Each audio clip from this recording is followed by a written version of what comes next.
political soapbox. I'm Carol Hunter, editor of the Des Moines Register. And at the Register, we believe in civil discourse and also Iowa nice. Now, I thank all the candidates who have come out to speak to fairgoers, and let's please give them the courtesy of letting them speak without interruption. Our first speaker of the day is Ryan Melton. He's a Democrat from Nevada, and he's running for Congress in the 4th District. Now, that's the district that covers north central Iowa, northwestern Iowa, and the Missouri River counties. He is a supervisor at Nationwide Insurance, and he also ran against the Incumbent, which is Randy Feenstra, a Republican, in the 4th District 2 years ago. So please join me in welcoming Ryan Melton to the Soapbox stage. Thanks, everybody. Chuck, nice to see you. Thought I saw Marco. Where's Marco at? Hey, Marco. There's Rick, my dear friend. You know what? I'll start this off by talking about the Libertarians. So I'm the Democratic candidate in District 4. But currently the Republican leadership in the state is challenging the ballot access of my friends here, Marco and Chuck. And, I think the voters deserve as much choice as we should give them. And so the fact that the Republican Party is trying to put a halt to that is awful, and I'll do whatever I can to help you guys out. So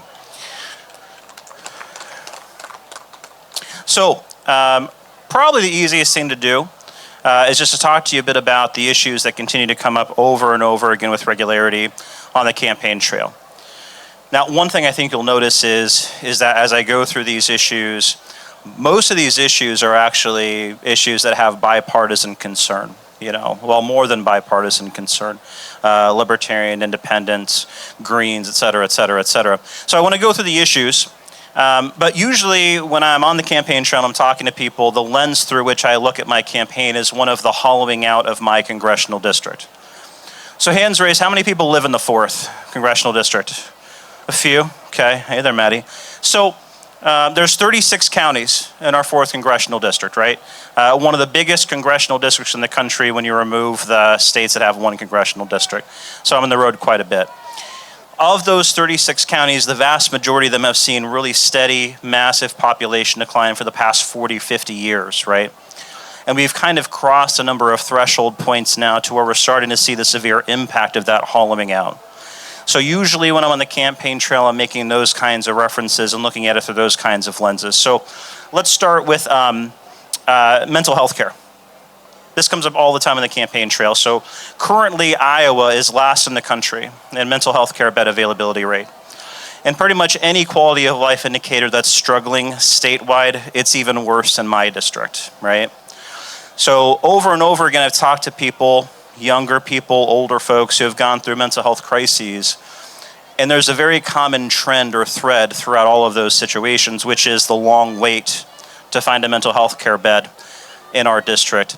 And oftentimes what happens is someone who's struggling with a mental health care crisis, it often takes days for them to find a bed on the other side of the state, right? And for a lot of families, that's just not practical, right? I've talked to a number of mental health care experts, and they agree. The consensus is that it is really hard for us to attract mental health care experts to our state, especially the 4th Congressional District. There's been this concerted attack on public health, this concerted attack on health care in rural Iowa, and this is one of the ways that manifests itself. I've had talked to college students that literally feel guilty seeking inpatient care for their mental health care struggles, considering the bill their parents are going to have to face months after, right? Really bad situation. And let's talk about healthcare in general, right? So in the 4th District, a really big concern that comes up all the time is we're seeing a lot of closures of our hospitals, a lot of financial stress when it comes to our hospitals. And the other problem is you have a lot of residents in our 4th Congressional District that are struggling economically, a lot that are going through poverty, that have Medicare, Medicaid, right? The problem is a lot of doctors in our 4th Congressional District don't accept that. So you have a gap between the need and the provider, right? So that's why I've long been a supporter of a single-payer universal health care plan like a Medicare for all, to eliminate a lot of that bureaucratic red tape and to make it so that whenever you need care, you're not going to be obstructed by the type of health care you have compared to the provider in your town. The other concern too, I talked about this with mental health care. It's the same thing with health care in general. We are just really struggling here in the state to attract health care experts, and that really impacts people of all ages and backgrounds across the board. One way this manifests itself more recently is with the downfall of Roe, right? The Dobbs decision a couple years ago. There's been a lot written about how after that decision, med students are much less likely to come to states like Iowa to practice, to set up shop. And like I said, I think I said this, a big chunk of the counties in our 4th Congressional District, there's not even a single OBGYN. And the lower your OBGYN availability rate is, and we're last in the country when it comes to OBGYN availability rate, the higher your infant and maternal mortality. And I would say that our congressional district is run by folks that consider themselves to be pro-life politicians. I don't think that's very pro-life when you deprioritize and defund healthcare, right?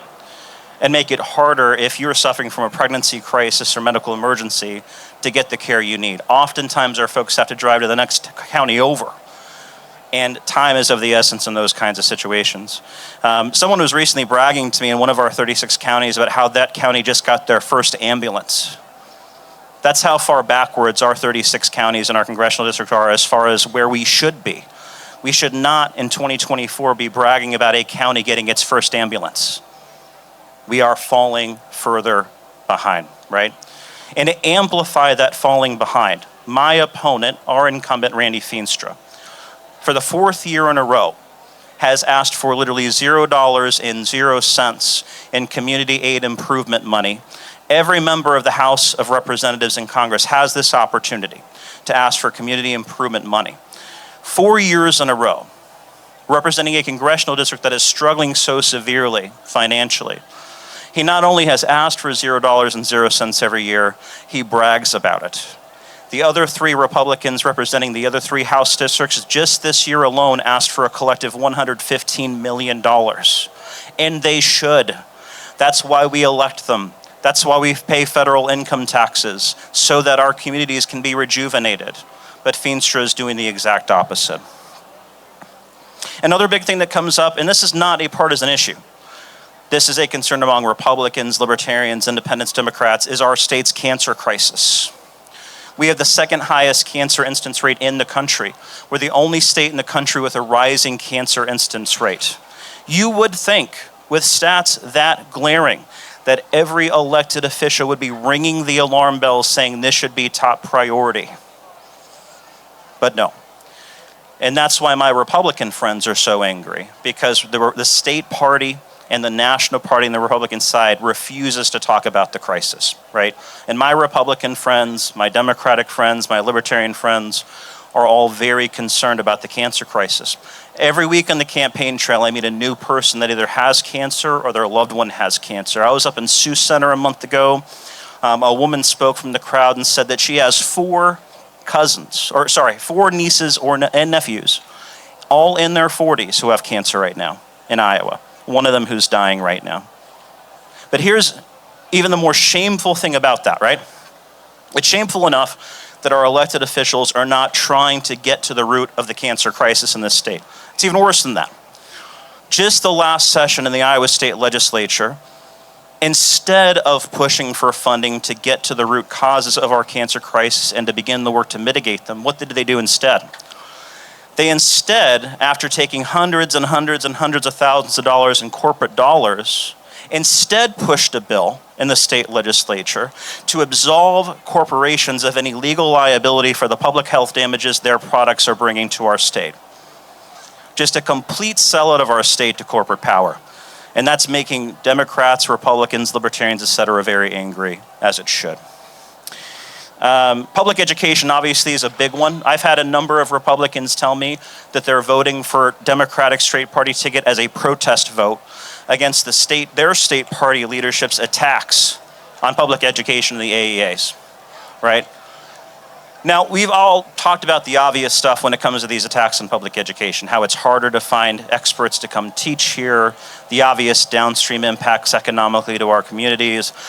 But the other thing here of note is that I've already talked about as a baseline how much of rural Iowa is hollowing out, right? We've lost hundreds of thousands of farmers. We've had politicians in office way too long that would much rather get a pat on the head from their corporate pack masters to extract the wealth out of state than to invest and rejuvenate here, right? This attack on public ed will especially amplify this hollowing out because in many of these small towns that I drive through and campaign in, it's the number one employer. It's the thing that's keeping these small towns afloat. And even the reddest of Republicans know that when the public school collapses, their town will then collapse after. And the sense of community we have will start to fray even more, right? Okay. Economic opportunity is a big one. Republicans and Democrats alike in the 4th are really worried about it. Iowa as a state is really struggling, really lagging behind our neighboring states in the Midwest when it comes to household per capita income. A real lack of economic opportunity. So one of the things I like to do is I check the job boards, especially in rural Northwest Iowa, to see what the going rate is per hour of jobs up there. Full-time healthcare workers, $9, $10 an hour. That's the kind of jobs you can find for full-time healthcare workers. Not a lot of opportunity. A lot of folks working at Casey's, at gas stations, getting 12 to 15 an hour. Per Common Good Iowa, a really good organization when it comes to data that helps you quantify the problems in our state. The living wage roughly, depending upon county in our states, usually around the low 20s per hour. So when you have full-time jobs available to you that are incredibly demanding and they're offering you $9, $10, $12 an hour, that's not going to cut it. That's not going to do anything to incentivize people to stay here and to stay in our 4th congressional district. It's just going to continue to amplify the drain that we've seen. Childcare. Childcare is another big concern that comes up among Republican and Democratic families alike. Hundreds of thousands of Iowans live in childcare deserts. It's often been written about. Governor Reynolds has often recognized the problem too. You have all of these stressors stacking on top of each other, one after another for a young person when they're deciding whether to stay here or whether to leave. And eventually the list gets burdensome enough that the list makes the decision for them. If you can't find childcare in your state, you can't build your family here. You just can't do it, right? Governor Reynolds has recognized the child care crisis in our state and yet rejected a federal aid package of millions of dollars that would have bolstered our child care sector in this state and didn't give a reason in the press statement as to why. Let's see. We've got about 8 minutes left roughly. 8 minutes? Okay. Let's talk carbon capture pipelines, okay? And then we'll finish on corporate money and the disproportionate impacts of corporate power in our state. So I was arguably the first candidate to run against the carbon capture pipelines long before most knew what they were. So I filed my paperwork with the FEC back in January of 2022 to run the first time. And right away, I began running against these carbon capture pipelines. A number of reasons why. Massive eminent domain abuse. This is not what eminent domain is intended to be used for, right? You got eminent domain abuse. You've got a massive extracting of our water resources from these pipelines. The Sierra Club estimates that just along the Summit pipeline route, which continues to expand with additions, up to 3+ billion gallons of water a year of our water will be used for these pipelines. Now, some people assume that a lot of that water would be from the easily rechargeable alluvial water sources, but that's actually not true. Most of the water that would be used for these pipelines would be drilled down into deep bedrock aquifers that are much harder to recharge. And the scary part about this, well, one of the scary things about it, our own DNR doesn't even know how much water we have in those aquifers, right? So at some point, we may hit the extraction endpoint, and then where are we going to be? Now, thankfully, we've had a rainy year, and that broke us of our multi-year long drought, of which all 99 counties were a part of. But we know we've been facing more and more extreme weather patterns, so there's no guessing where we're going to be when it comes to drought, weather in the next year, 2 years, 5 years, or 10. Just this year alone, we had numerous towns in our state before the rains came after this 3-year-long drought that were having to impose water use restrictions on their own people because they were running out of water. There are towns in southwest Iowa that had to consider using sewer water to find enough water. And so we want to use over 3 billion gallons a year on these carbon capture pipeline projects that 80% of Iowans don't even want. On top of that, the public health crisis, or the public health threat of these carbon capture pipelines is absolutely immense. If you Google Satarsha, Mississippi, 2020, there was a pipeline leak there. This is a relatively new technology. A pipeline leak there that sent dozens of people to the hospital. And the emergency management personnel director down there said if the wind was blowing a different direction that day, people would have died. And if you pull up the 911 calls from that day on YouTube, it is terrifying. People seeing their friends and neighbors just literally pass out in the streets, being asphyxiated and having no idea what was going on. Emergency vehicles stopped working because there was no oxygen available for the engines to run on. It was terrifying, right? And none of us can honestly say that we have the emergency management personnel we would need in rural Iowa to address such a fracture of that magnitude. We simply wouldn't. Now, let me finish off with corporate PAC money. I have taken literally $0 of corporate PAC money since I began running for Congress. And I commit to you, I'll continue to reject all corporate PAC money. My opponent, Randy Feenstra, thrives on corporate PAC money. He's taken hundreds and hundreds of thousands of dollars of corporate PAC money. How does this manifest itself? Number one, he's taken tens of thousands of dollars from the founder of Summit Carbon Solutions, Bruce Rostetter, who's the godfather behind these pipelines. And Randy Feenstra, this is why corporate money in politics is one of the most dangerous things about our current system. Randy Feenstra knows full well that his constituents don't want these pipelines. They don't want their land taken away. They don't want to have to sleep and work and eat and breathe on a ticking time bomb every day. But he can't do anything about it because he's taken so much money from Bruce Rostetter, he is hamstrung into silence. Hamstrung, right?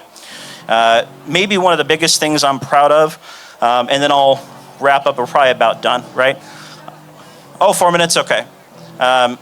When I first campaigned against these pipelines in early 2022, Randy Feenstra was very public-facing in his support for them. So he had written an op-ed in a newspaper in the district talking about how wonderful these pipelines would be, how we'd use the federal tax credits, which I, if elected, would work to modify so that the 45Q federal tax credit could not be used for these kinds of boondoggles, right? He was very public-facing in his support. When I started running in early 2022 and ran against these pipelines, right away he shut up on it. And then he started to tell journalists, why would I even talk about it? It's a state's issue only. After writing about the federal tax credits that are the reason why Bruce Rostetter wants to lay these pipelines in the first place. And what's even funnier about that, so yesterday, one of the folks that's been fighting the good fight against the carbon capture pipelines, one of the organizations, Iowa Sierra Club. So she got a picture with Governor Reynolds yesterday, and I shared it on my socials. And she, as she was standing next to Governor Reynolds, she said, hey, why are you stealing our farms from us? Governor Reynolds didn't like that, and the picture was taken at the time to exemplify she really didn't like that question. Now, Governor Reynolds told this activist, that's not my issue. I don't have anything to do with that.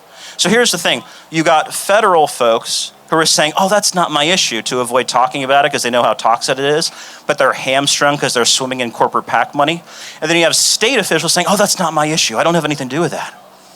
Because they know how horrible it is for our state. But our system is broken because of the massive amounts of corporate money that are flowing into it, shutting up our politicians so they're more representative of the corporate interests that keep them afloat than us. So I will continue to dedicate to myself that I'll take $0 and 0 cents of corporate PAC money as long as I'm running here in Iowa, or really anywhere for that matter. How much time do I have? A little less than 2 minutes. Last thing I'll say is this to my lovely 4th District friends. That's a really awesome shirt you're wearing, by the way. I love that shirt. Yeah. So I know that in the 4th Congressional District, the math is tough for Democrats. I know that. But let me close with this. There is a reason that a twice elected incumbent congressman had a primary challenger on the Republican side in the 4th this session. He had a challenger because Republicans are also, as I mentioned earlier, pissed off about what's happening, the erosion of their communities in their towns, in their district. So Kevin Virgil started his campaign 6 months before the primary, no name recognition, grew up in Sutherland and O'Brien County. didn't have the support of his own party, very little money. He ended up winning 40% of the vote, 40% on Randy Feenstra, and won 9 counties off of him. And what did he run on? Well, he ran on a number of things that I don't agree with him on, because, that's fine. But we intersected in a number of ways. His number one issue was the fight against these carbon capture pipelines. Number one issue, right? He also ran against disproportionate corporate power and its corrupting influence on our politicians. Sounds a lot like me, right? And so I know that the moment I open my mouth in deep red rural Iowa and they say, oh, you sound really good. Are you a Democrat or Republican? I'm a Democrat. Oh, I can't vote for you. Well, here's the thing. This time Republicans are waking up and realizing that their own party's leadership has sold them out to corporate interests, and they're much more open to a conversation than they've ever been. And they know that I haven't sold them out to anyone and never will, and they can easily look that up. So let's keep fighting the good fight. Let's talk to our libertarian friends, our Republican friends, our right-leaning independent friends. They are much more open to a conversation than they've ever been. And let's be respectful, civil, and let's focus on the issues that impact us all. Time is up. Thank you so much, everyone. I appreciate you.